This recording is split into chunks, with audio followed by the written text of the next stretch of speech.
Welcome to Soccer in 60, presented by the Empire Strykers. Get ready for your weekly look at all the pro soccer teams in Greater Los Angeles. We've got all the news and analysis you need, from LAFC and the LA Galaxy to the Empire Strykers, Angel City FC, and Orange County Soccer Club. Now, buckle up and enjoy Soccer in 60. Hey, welcome to Soccer in 60. Again, me and Philly were pre-gaming a little bit today. We're getting after it on a thirsty Thursday.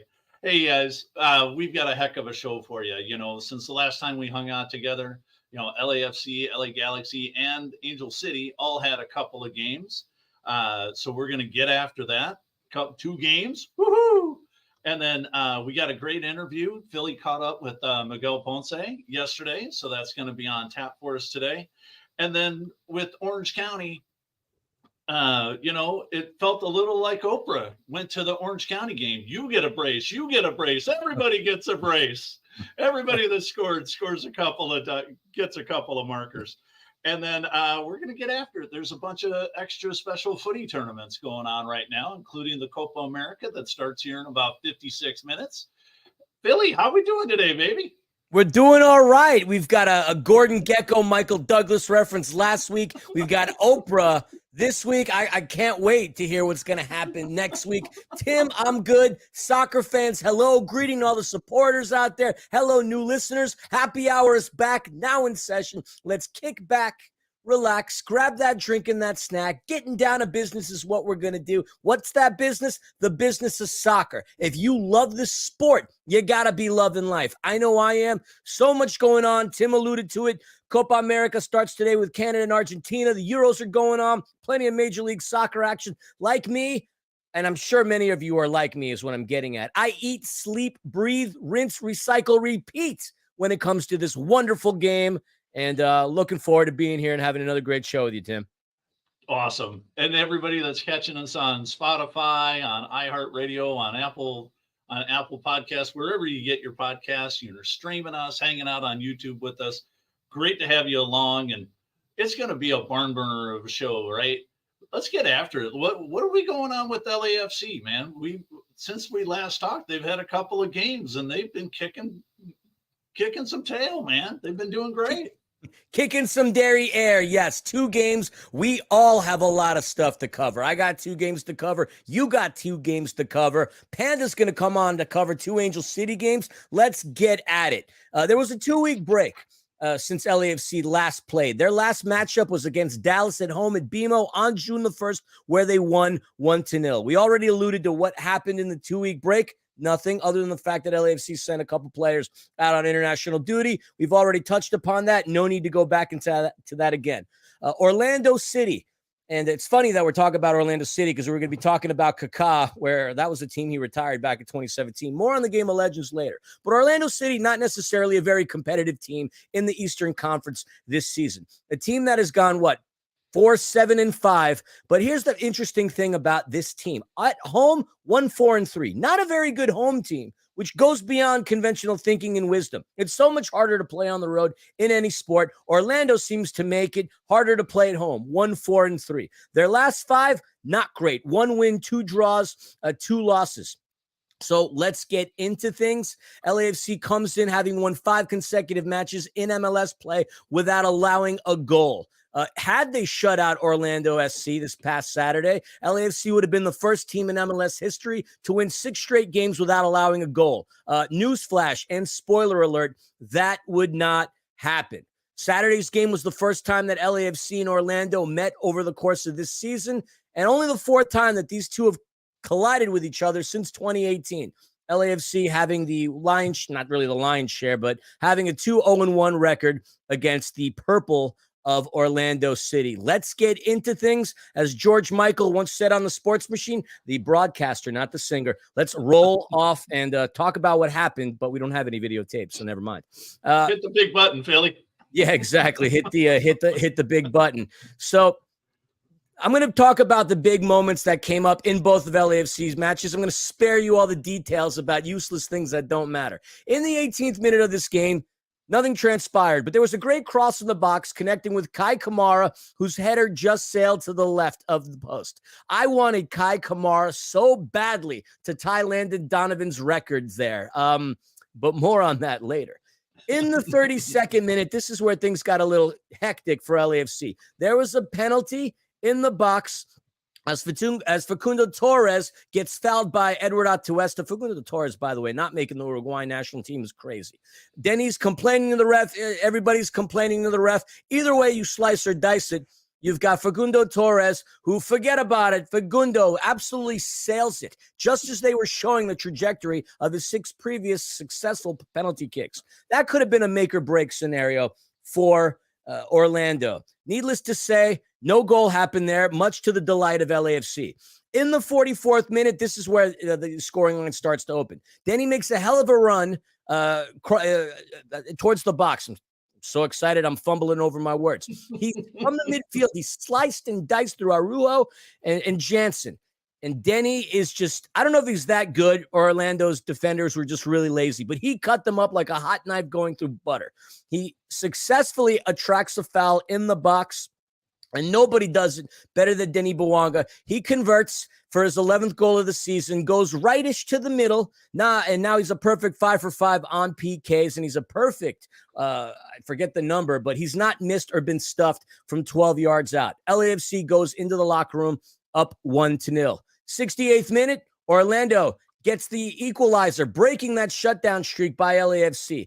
Terrible defensive clearance. Timmy Tillman goes backwards rather than forwards, connecting with Eric Dueñas. His touch was all too mighty. Ball comes in. Martin Ojeda, who subbed in the 61st, had a give and go to Muriel, who's a player to watch, by the way, on Orlando. And Ojeda converts for the first goal of the season. First goal allowed by LAFC since May 8th, ending a streak of 644 minutes in all competitions without conceding a goal. But it would only be an equal game for 11 minutes. Matty Bogusz with a great defensive play, sandwiched between Facundo Torres and Jesus David Murillo. He is off to the races. The Gazelles of LAFC are running. Matty, near post, smashes in a beauty, his 7th of the year. He's been involved in 10 goals this year, also having recorded 3 assists. 6 minutes later, Nathan Ordaz gets hit, stays on his feet. Then he gets tackled, but luckily Denny is there. And then the dribbling, the footwork, so incredible, a spark of brilliance. Denny Bouanga smashes it. That's it. LAFC wins by a score of 3-1. They now go to a 10-4-3 record on the season for 33 points.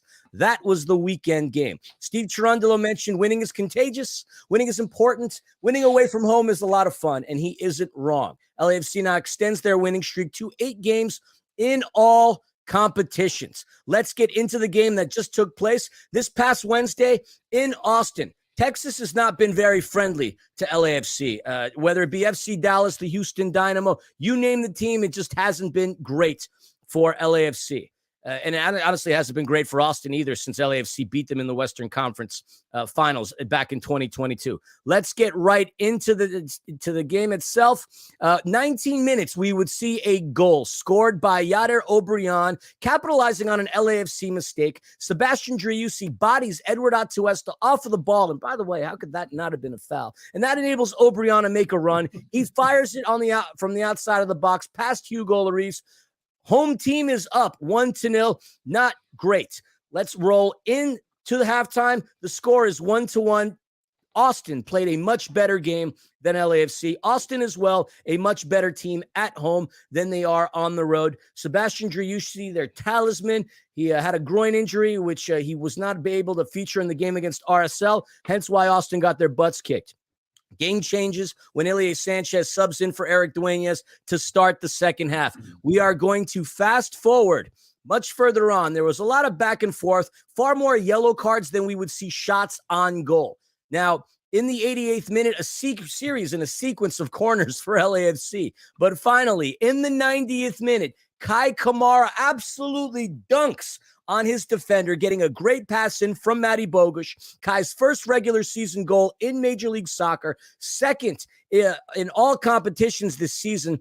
And at 39 years of age, he ties Landon Donovan with 145 career goals. One more, and that puts him number 2 behind Chris Wondolowski, and that's going to be a Herculean effort to get in with that, to get in that close to Wondolowski. With the draw, LAFC is now unbeaten in 9 straight games in all competitions, 7 straight in MLS play. The 9-game unbeaten streak is the most in LAFC's history, dating back to 2018 when the club first came through, which has been phenomenal. And then Kai Kamara again, 145 goals in 430 all-time regular season matches in Major League Soccer.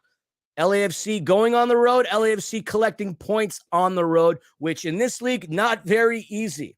Their next game at home, which feels like they haven't played in front of the screaming fans of 3252 and everybody in that stadium in quite some time, June 1st. They take on San Jose at BMO at 7:30 Saturday Pacific Standard Time. The second meeting of the season between these two, LAFC was up at Levi's Stadium.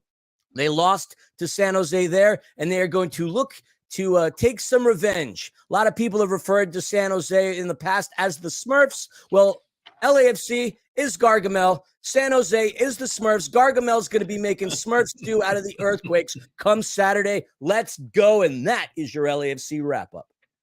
Woo! I love it, Philly. Being Gargamel, the Smurfs, get after it. So let's move up. I'll take over from here, baby. You've been talking for a few minutes. Let me get after the Galaxy. So we've had a couple of games for the Galaxy since we last hung out together. You know, we talked in detail about the Sporting Kansas City group and what they were going to come in and what they were going to bring. And for sure, they brought it. You know, going into this game, Galaxy was 4-0-3 at home. And, you know, Dejan Jovalic and Gabriel Pack, as they should be. They're the stars of the team, and they have been getting after it. Ricky Pooch didn't play. He's got a nagging injury, and he didn't make it to last night's game either. But Greg Vanny, the guy's a genius, right? So he's been playing when Pooch is in the lineup. He always has been playing a 4-3-3 lineup. This time he switches it up to a 4-2-3-1 and puts Diego Fagundes into the starting lineup, and he slots him in right behind Jovalic. So Jovalic is playing more like a true number 10. And it's fantastic because in the 40th minute, Jovalic makes Greg Vanny look even more like a genius and makes it 1-0. Tim Malia made a couple of great saves. There was a great shot off by Peck, and then Jovalic hits him one, and how he stopped the second one, I'll never know. But then he just says, all right, let's get up on the roof, and just brings down the roof and rips one high into the roof of the net, makes it 1-0. And then Peck and Jovalic are just continuing their success on a goal in the 54th minute. And this is where subs matter, right? Sporting sends in Stefan Afria, and he makes his presence known. He gets a goal. Paintsill comes off the bench about the same time that Stefan does.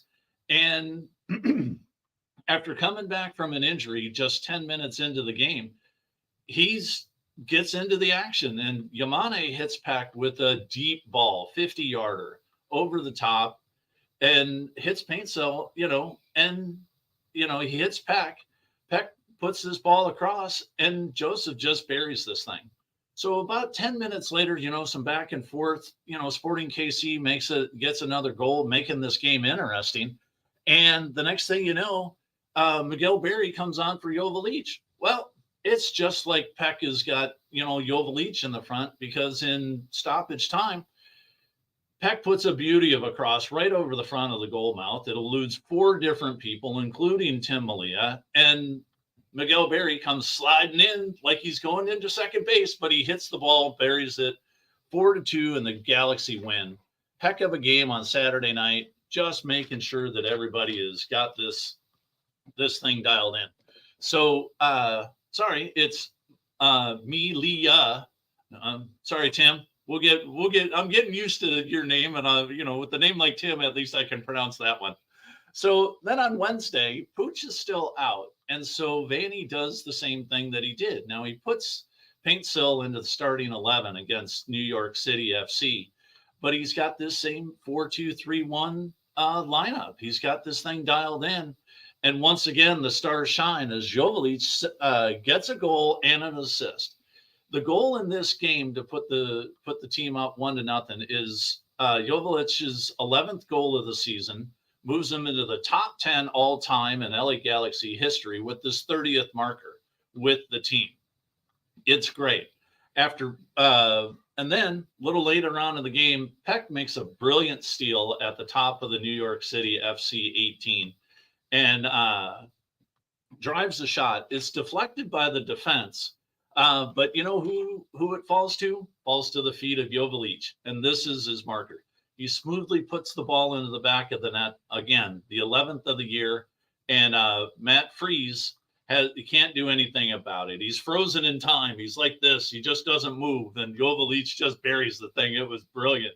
And then, again, Vanny putting Fagundes into the starting lineup. Peck pinches into the middle of the field after taking a long pass from his own defense, makes a sweet move on the inside of the defender, looks to his left and passes to the right where Joveljic takes this no-look pass, sends the ball across the front, and then Paintsil dummies a little bit, and Fagundes just rifles this ball, goes past Freeze, and he's got no chance. He flails, and he can only watch as the ball goes into the back of the net. 2-0, just dialed in. The Galaxy now head off to Real Salt Lake. Real Salt Lake is an interesting team. They had a kind of tough start out to the season, lost a couple of games early. Well, lo and behold, they've decided to stop losing. They're on a 15-game unbeaten streak. They are just incredible. They've, although the Galaxy have got 4 wins in their last 5, going up to Real Salt Lake, as Philly said earlier, winning on the road is pretty freaking impossible in this league. And Real has just got this thing dialed in. However, in the overall series with Real, LA Galaxy is 24-20-15. So they played really well against Real. The last 3 games, though, the Galaxy is 0-1-2. They've had a couple of ties. They've lost. And, the key to stopping Real Salt Lake is you're going to need to stop the current MLS Golden Boot leader in Cristiano Ronaldo. And everybody here in LA knows Arango. He's currently sitting with 3 more goals than Benteke of DC United, and he's got 16 goals. He leads the way in the league. It's going to be hard for people to catch him. I know there's a lot of footy left to be playing this season, but with 16 goals, and he's got another 10 assists. So he's in the top 3 in both parts. So not only is he scoring the goals, putting them in the back of the net, he's also assisting. And so you're going to also have to stop Andreas Gomez, who's got 10 twine ticklers by himself, and then also Diego Luna, who's got 9 assists. Oh, just seeing your reaction, Philly. I love it, baby. What did you just call it? A twine tickler.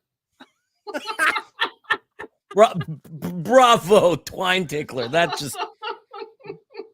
You win. You win Soccer in 60. Let's just put it that way. Come on, there's nothing better. When I played, man, there was nothing better than the sound of the foot and the sound of the back of the ball hitting the plastic netting, man. It's a twine tickler. I love it. I'm gonna have to use that on a broadcast. I will give you the credit for a twine tickler. Oh man, put that on my bingo card today. So now the Galaxy, the Galaxies are 9-3-7. They're 3-3-4 on the road, undefeated at home still. Going up to Real Salt Lake is gonna be, it's gonna be a heck of a challenge to beat Real with everybody that they're playing. Philly and I were talking about in the pregame show that they're just fun to watch. They pass really well. They don't do anything really that stupid, right? They're making the right pass when it makes sense. They're putting the ball back to the keeper when it makes sense. They're pushing the ball forward all the time when it makes sense. And especially playing up in Sandy, Utah, where you are at some elevation, it's going to be a little bit more difficult of a game than just staying home and playing in the friendly confines of Dignity Health Sports Park. I think the key is the Galaxy's backline needs to really step up because they're going to have a really tough time with Chicho Arango. You said it. If he doesn't score, he's going to track defenders out there and he's going to boot it off to somebody who's open, as he's done on 10 occasions, contributing to those dimes. He's a really fantastic player. Real Salt Lake is a fun team to watch. And I will say what the Galaxy have going for them, an addition that nobody's talking about. I can't believe that Joveljic isn't on the Serbian national team. He should have been playing in today's game versus Slovenia. I was unaware that he cracked the top 10 for the Galaxy's all-time leading scorer. The kid's 24 years old. That blows my mind. It shouldn't be much longer until Joveljic becomes a fixture on that Serbian national team. Yeah, I would agree with you there because he's just playing at a superior level. And for him not to make the team is just it shocked us as well. It shocked me as well. But he'll get there. He's going to get after it. They're going to figure it out that he's playing at a very, very high level, and he makes it next time. I don't see that. I don't see that not happening. So, and then hey, let's wrap this up. Tie a big giant bow on it, and we've got Philly's interview with Miguel with Mr. Ponce coming up. My favorite part of doing Soccer in 60 is getting to meet and chat with some of the players that compete on the teams that we cover. As per usual, we have an amazing guest to talk to on the show. And shout out to our producer, Gunnar, for putting this interview together. And, of course, shout out to our engineer, Christian Giordani, for always putting together a quality product. Our guest today has had an incredible career playing at the highest level of professional soccer in Mexico. He is known for his 12-year tenure at Chivas de Guadalajara, one of the most successful and beloved clubs in Mexico, where he won the Liga MX Clausura in 2017, Copa MX Apertura 2015, Clausura 2017, Supercopa MX 2016, and also as a member of Necaxa, Copa MX Clausura 2018. And along with friend of the pod and one of our previous guests, Marco Fabián, he won a gold medal in the 2012 Olympic Games. But what I admire most about our guest is not necessarily the career accolades, his professionalism, one of the most professional people that I have come across as a person. Soccer in 60, it is my honor to welcome Miguel Ponce. Miguel, welcome to Soccer in 60. Hello, Philly. Thank you for the presentation. I really like it so much. Well, thank you. You've had a great career. And again, I mean that with the utmost sincerity. Your professionalism, the way you approach your vocation as a footballer, there are so many players that can learn something from you just from that alone. Yeah. During my career, I learned to be a very professional player, because that helps me to extend my career. Of course. And your career is still going and it's still thriving. We saw each other recently on Sunday, and we're going to talk about that briefly. But, how has the off season been treating you? Like, what are some of the things that you've been up to? Taking care of my family. My wife is pregnant right now, so I have to take her to the hospital. So for her, I don't know, like they check her to see that everything is okay with her, with the baby. And actually that's what I do. Take care. I have a child, 10 months. So I'm taking care of this, of my family. That's amazing. How are you getting any sleep these days? Actually, I don't sleep. It's tired. Yeah, it's tired being at home. So please invite me, I don't know, a coffee maybe, so I can have a little rest. Maybe we should get some sponsors on here, some energy drinks, some coffee companies. Miguel Ponce needs that caffeine. He's got a baby on the way. Come on, let's do this. Yeah. Now, I know you're currently in Oregon right now. You're going to be training, I believe, with Deportivo Rose City of the UPSL. Talk to us about what the story is over there. Yeah, these guys make me the invitation to join the team. they are about to play semifinals this Sunday. So I'm here to help them with my experience, and obviously we want to win this championship. So I'm here just for a few games. Okay. We got to get those energy drinks in you. If you're not getting any sleep and you got a semifinal on Sunday, you got to be prepared, man. Yeah, I need it for sure. Now, I mentioned briefly, I saw you on Sunday. You competed in the Game of Legends that just took place at Toyota Arena, the game in which Kids Super FC, captained by Ronaldinho, took on Culture by Mo Ali FC, captained by Kaká. Talk to us about the game itself. Like, how much fun did you have competing in that game with all those different personalities? Yeah, I was really honored for the invitation to join this Game of Legends. I had too much fun playing with Kaká. It was just such an amazing experience. Also playing against Ronaldinho, it was good to see him on the field. He's a really good player. Has too much quality, and Kaká as well. And I really had too much fun in the field in the Toyota Arena. You were a very big part of your team's success in that game. It was great getting to see you get those minutes, taking care of business. You're a big reason why the game was exciting and why the opposition couldn't find the back of the net. A very high-scoring game. Now, yeah. I know you. I saw you taking a selfie, with Kaká. I mean, talk to us about how. I know you've shared the field with some special players your entire career, but Ronaldinho and Kaká, you said it was great playing with them. But how were they as people? They are really nice. Kaká is a really nice person. He was accessible, so I asked him for an autograph and a picture.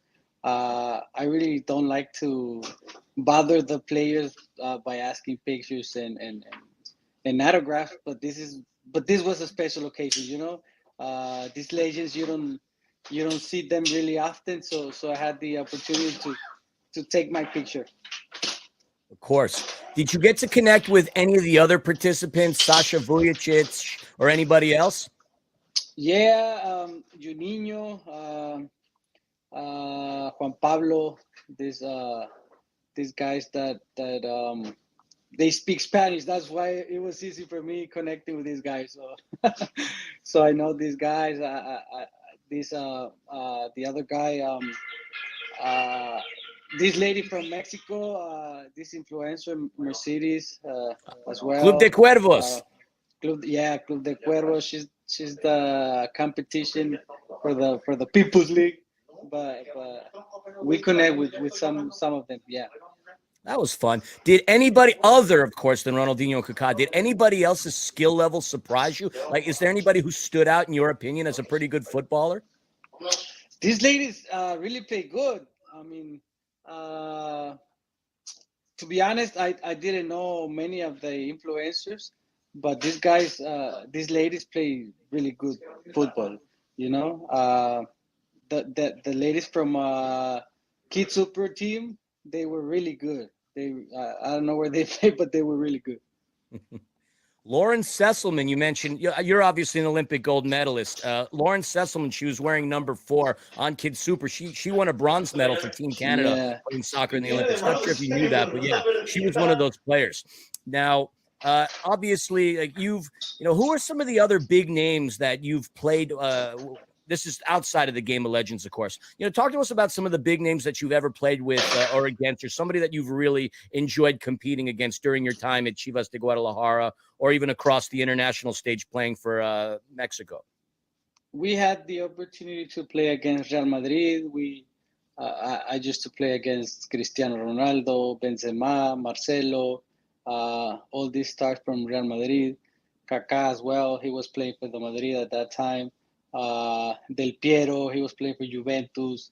I had the opportunity to play against a lot of people, against Neymar in the Olympics, in the final. Man, a lot of players. I played with Ciña in Mexico. He's Brazilian, Mexican-Brazilian, a really good player, very talented. So I had the opportunity to play with all these stars. Of course. Who would you say was the hardest player for you to defend? To defend, Cristiano Ronaldo was fast. You know, he was he's tall, so I had it was an issue playing against this guy. So he is as good as they say, huh? Yeah, he is. I would say most mad. people. He got mad in that game. We lost 3-0. He scored the 3 goals. So, Oh, geez. Well, let's not conjure up those memories anymore. Yeah. Let's talk about, your good friend and teammate, Marco Fabián, and you. You guys have so much shared history, and he was instrumental in helping you join Empire. Like, what's your connection like these days? Do you guys get to talk or spend a lot of time together during the off season? Well, right now, we don't have that connection right now. He was in Spain. He had a team, and he's president, and he's also a player. But right now, he's enjoying his vacation.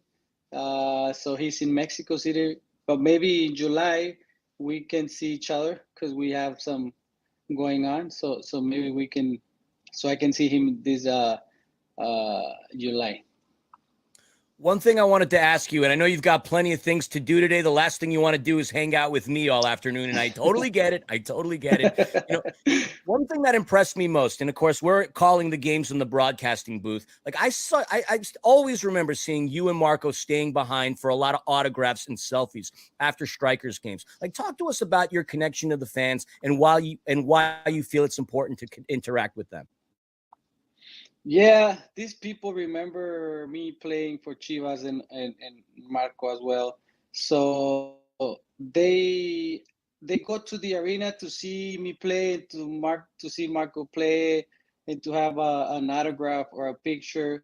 So I feel like the need to stay until the end, so I can attend all these people that are in the arena just to watch me or Marco play. So I actually like it, in the past, playing for Chivas, that couldn't be possible because people was really intense.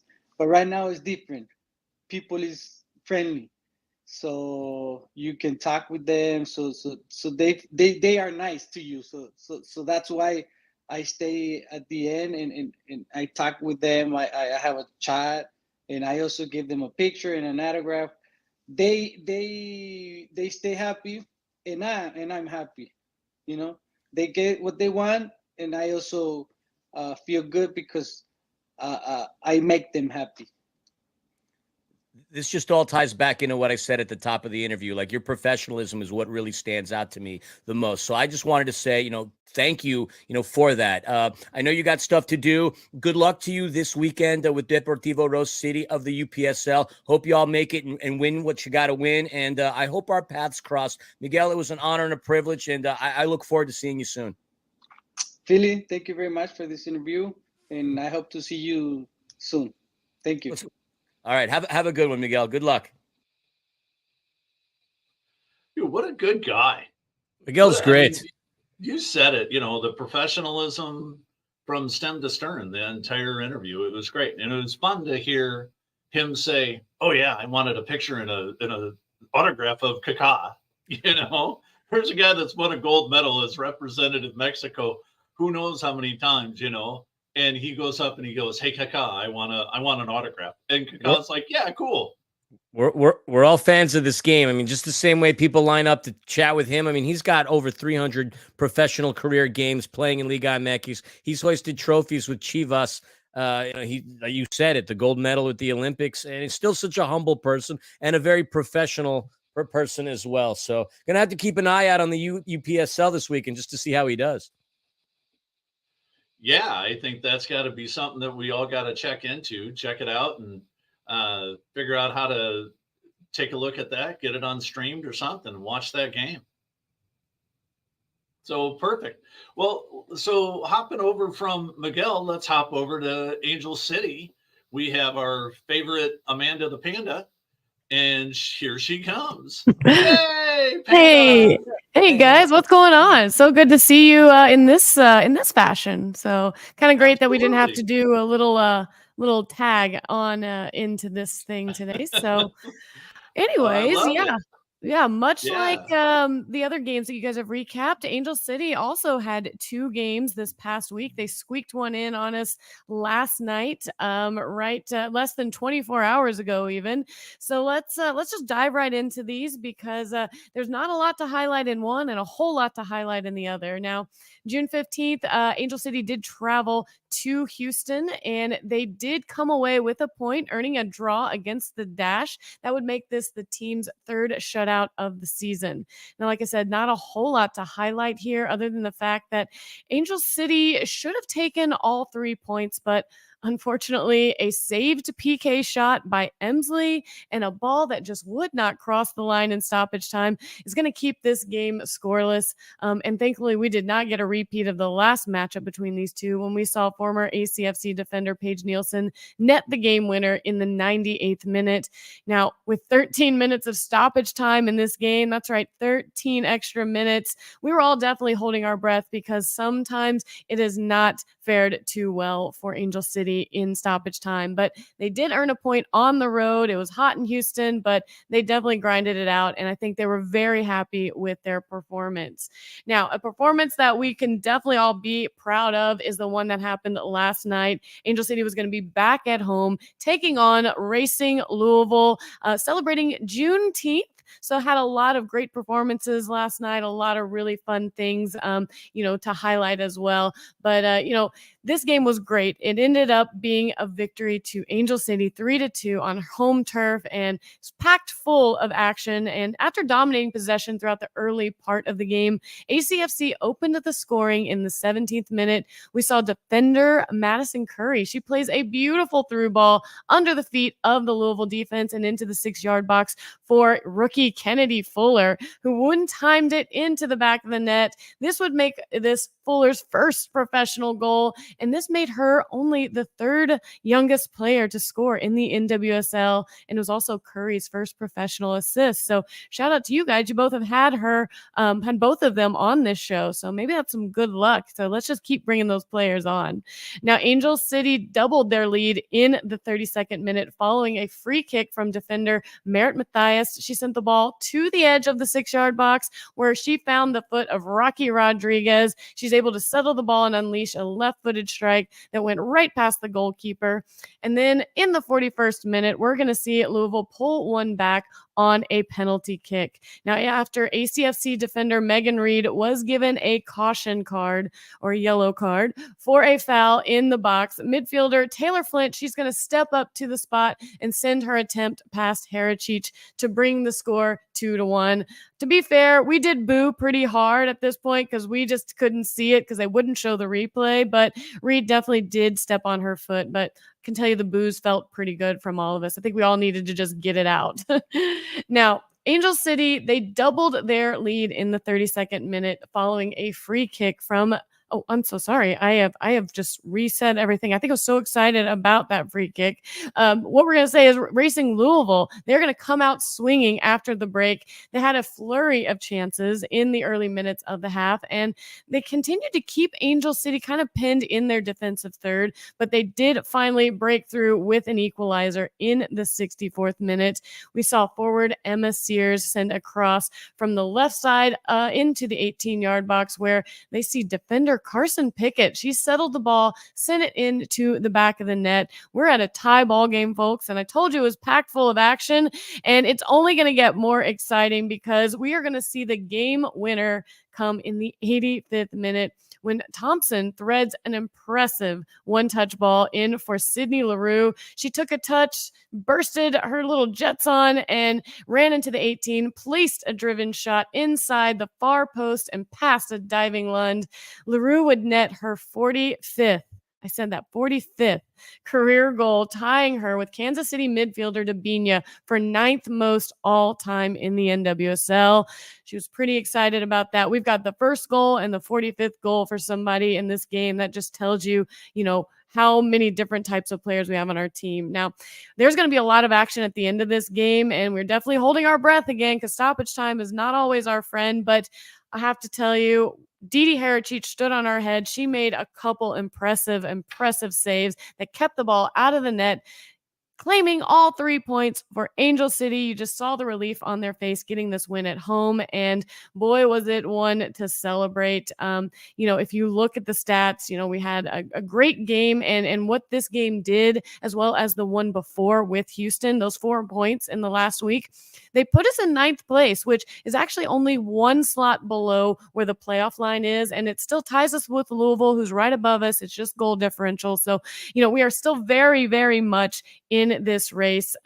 Such an exciting week of football for Angel City. A lot to be proud of. So let's talk about what's happening and what's coming up. Now, Angel City, they're going to get a rematch game coming up. They're going to be playing this Saturday on the road up in the Bay against Bay FC, the new franchise, at 7:00 p.m. Pacific time.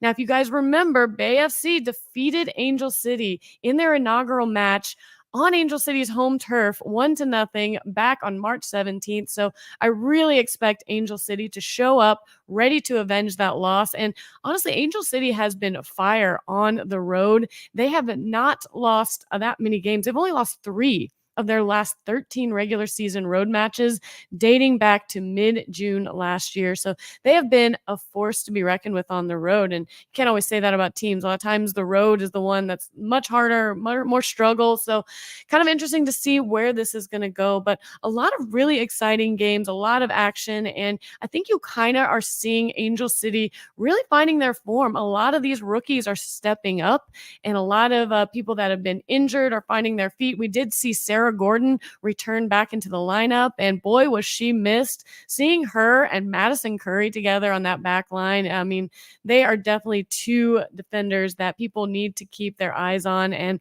such a fun set of games. And I mean, Angel City home games are so amazing. If you haven't been to one, you definitely need to check it out. We will be playing back at home June 30th as well. So catch those games, like I said, this Saturday on the road, 7:00 against Bay FC. And yeah, that's really all I've got. I don't know. I hope you guys got a chance to watch these games. I'd love to know your thoughts if you were able to catch them. But man, so good to see Kennedy Fuller and Sydney Leroux together in the press conference. Like, the veteran and the rookie, and just, they're so far apart in one way, but they're so close together when it comes to talent. It's great. Yeah, I would agree with you on that being on Soccer in 60 is definitely magic for some of these players, having both Madison Curry on a couple of weeks and then Kennedy Fuller just last week before, before the game this week. I think it's you, me, and Philly are giving the Angel City a lot of that good luck. Yeah, definitely. I think so. Yeah, it was a good time, and you could just see how happy Kennedy Fuller was. She is. You can still tell she's still such so young and everything. And you just could tell she was just beaming. She could not stop smiling in the press conference. So congratulations to her on her first career goal, and again on Sydney Leroux on her 45th. And can't forget, I mean, Rocky Rodriguez scored. We've had, I think it was like 7 or 8 now goal scorers on Angel City. So I love that we've got threats coming from all different places on our team.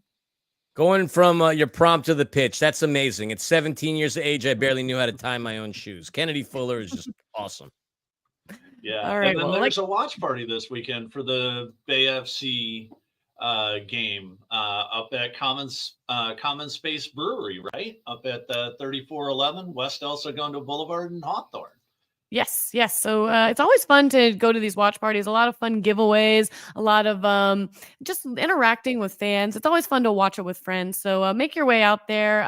We're going to talk a lot about this tonight as well on the Angel City Chicks podcast as well. So if you guys are around and want to know a little more and some NWSL news as well, pop up in, and love to see you guys there. But always a pleasure joining you guys. Keep up the good work. Hopefully I'll see you next time. Thanks, Panda. We appreciate it. Thanks for hope to in see today. you soon. She's next door. We decided, not to do the high five tagging in, tagging out stuff. It seemed a little and unbecoming. Yep, exactly. And yes, she's my wife, in case anybody was wondering. She's not just somebody that's stashed in the other room. Yeah, we have Panda stuck in the other room. She doesn't get to escape, especially when she she's doing the podcast and doing our show too. Yeah, right. On the air, doing one of the Empire Strykers games, I saw somebody in the Twitch chat go, "It's like, oh, that's cool. They're brother and sister." Like, no, dude, No. we look nothing alike. I'd be far more handsome if I had her genes. That's for sure. So let's hop over. Let's hop over to Orange County. Orange County. This is I mentioned it at the top of the show, man. Everybody gets a brace in this game. All the goal scorers put 2 in the back of the net, and Orange County came into this game at 5-5-3, and the Colorado Switchbacks came in at 5-5-2. So you would think that, hey, this is pretty evenly matched, what have you. But the problem is that the Colorado Switchbacks came into this game unbeaten in their last 6, 5-0-1. They are definitely on the elevator up, as the great play-by-play guys were talking about. And Orange County, unfortunately, has not been able to find their form very much lately. And we see an old friend in this game, Ronaldo Damas, who is, played on the Orange County SC championship winning game just a few years ago, who was the star of that team. He comes in, and unfortunately, he's wearing the other team's colors. And he lines up for Colorado, but that's okay. We had a lot going on. Bryce Jamison, who's starting to come into his own for Orange County, gets the start this week.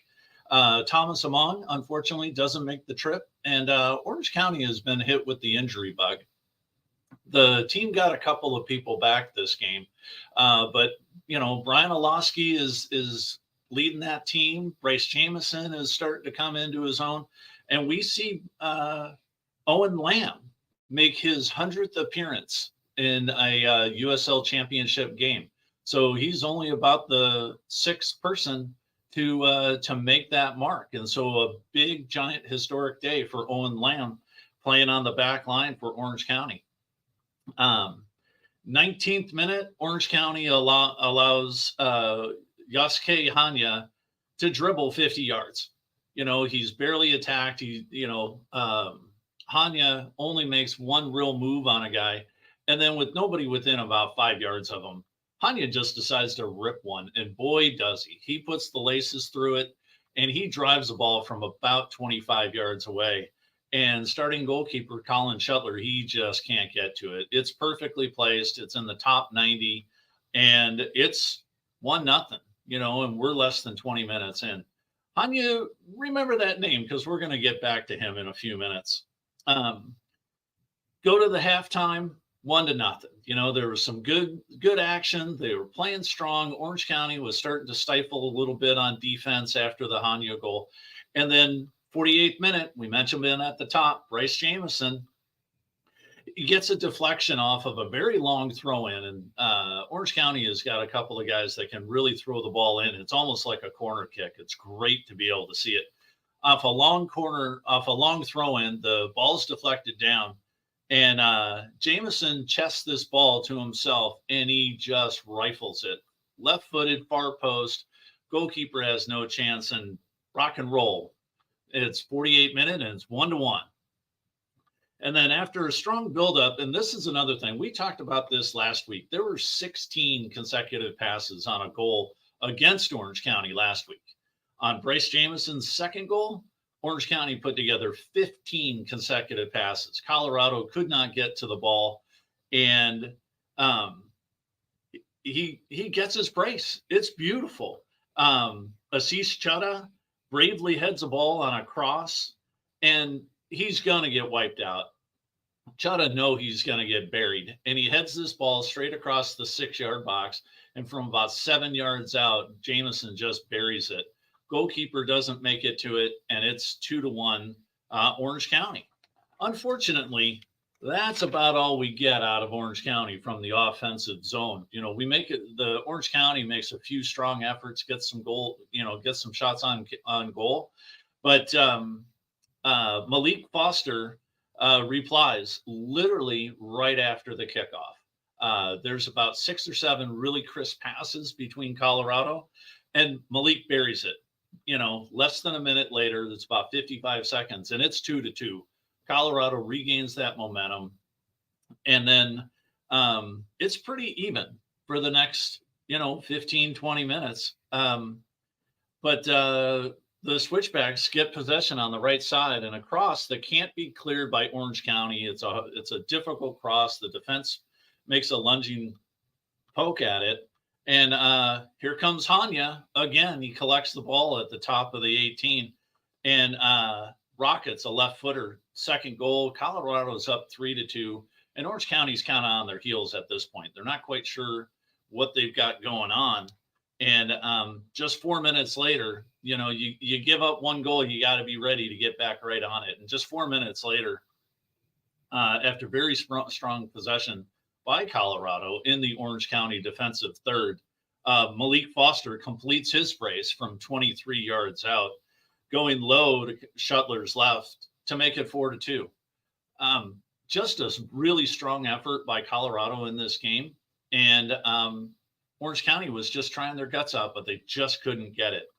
The game ends 4-2, and we're on the wrong side of it. However, Orange County is going up against Indy 11 this weekend. Indy 11 is third in the East. Unfortunately, they're running into a buzzsaw because Indy 11 has won 8 straight league games. And they're also unbeaten in 12 games if you're putting in the U.S. Open Cup games. The guy on Indy 11 is a guy named Jack Blake. He's leading their team with 8 goals. And, going to Indy is going to be a tough one. Orange County does come back to Championship Stadium in Irvine on the 29th against the Oakland Roots. And it's going to be Touch a Truck night. So that's going to be a good time. And it's also a Marvel night. So dress up as your favorite Marvel character, bring the kids, and they're going to have big, giant, heavy equipment out there. So it's going to be a good time. And with that, let's get into some miscellaneous stuff. Billy, what else is going on in the world of footy today? Euros are out in full effect today, which has been fantastic. Some really good games that have transpired. Germany, the team that I'm rooting for, is come out with 2 straight wins after winning big time against Scotland, and then again against Hungary. They play Switzerland this weekend, which will be very, very interesting. That's fun. Copa America's kicking off tonight within a few minutes, actually. Argentina's taking on Canada. You'll see the Fighting Alphonso Davies versus the Lionel Messi's. There's just so many good things going on. I love this time of year. I just love being able to wake up in the morning, catch morning footy, start watching the Euros, come back home for lunch because I do live a mile and a half down the road from my office, which is great. So I come back home for lunch. I caught the first half of Spain versus Italy. Kind of a boring game in a lot of ways. But actually, no, the second half is what I caught when we actually saw the goal. That was fun. I mean, just so much is going on, and that would be great. And the German team is a team that I've been focusing on ever since I was 10 years old in Germany when they won the World Cup, West Germany at the time, beating Argentina. That's always been the club I've been pulling for, and they massacred Scotland. Despite the fact that the Tartan Army came out in full effect, 5-1, that was a pretty big butt kicking. And then going up against a country like Hungary, they took care of business against them as well. And now they're pretty firm in the group stages. They'll finally come out of a group stage, which is great. We haven't seen them come out of a World Cup group stage really since they won the World Cup in 2014. Speaking of which, I'm wearing my 2014 U.S. men's national team jersey. Our producer Gunnar would love the fact that number six is John Brooks, the German American who now plays at TSG Hoffenheim. I'm stoked. What are you looking forward to? And by the way, speaking of which, the U.S. men play June 23rd against Bolivia. What have you enjoyed about the Euros? What are you looking forward to out of Copa America? I was really looking forward to the Euros, and I caught that entire Germany game, and it was just fun because you're seeing the memes about what Scotland is going to do, and you have all these Scottish guys saying this, that, the other thing. Let's get after it, and then at the very end they go, oh no, we're going to get our butt kicked by Germany. Don't worry about it. And so that's been a lot of fun. I was kind of disappointed today, and I get it. I understand it, but England just kind of laid an egg today. They did get the point, so they're going to push through. But I'm really looking forward to the Copa America and to really see what the U.S. can do on a truly huge international stage after the last World Cup. You know, they played well in that World Cup. They had a chance to continue forward.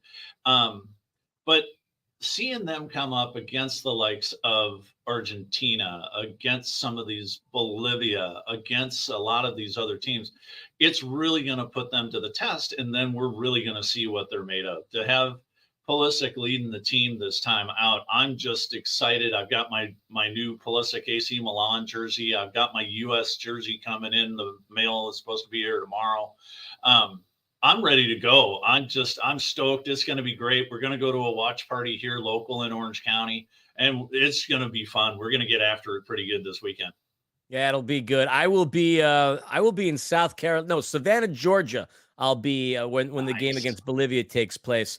Not sure what time we land. I don't know if I'll be able to catch that on flight or whatever. But yeah, hopefully the U.S. pulls a pretty good run. I think they have such a talented core group of kids and players. Mm-hmm. The tactics and the coaching is what's questionable, but that's a podcast within its own right. So don't want to talk too much about that. You, my friend, have a very Herculean task ahead of you in 7 days, as you are going to be running the show. So you'll be without me in a week. And that's okay, Philly. We'll figure it out a way. I'll just get like 9 interviews and we'll do okay. Perfect. Hey, everybody out there on the radio, out there on Spotify, out there on streaming. It's been awesome hanging out with you today. Thanks, Philly. You have a great vacation. We'll check you guys next week. This has been Soccer in 60.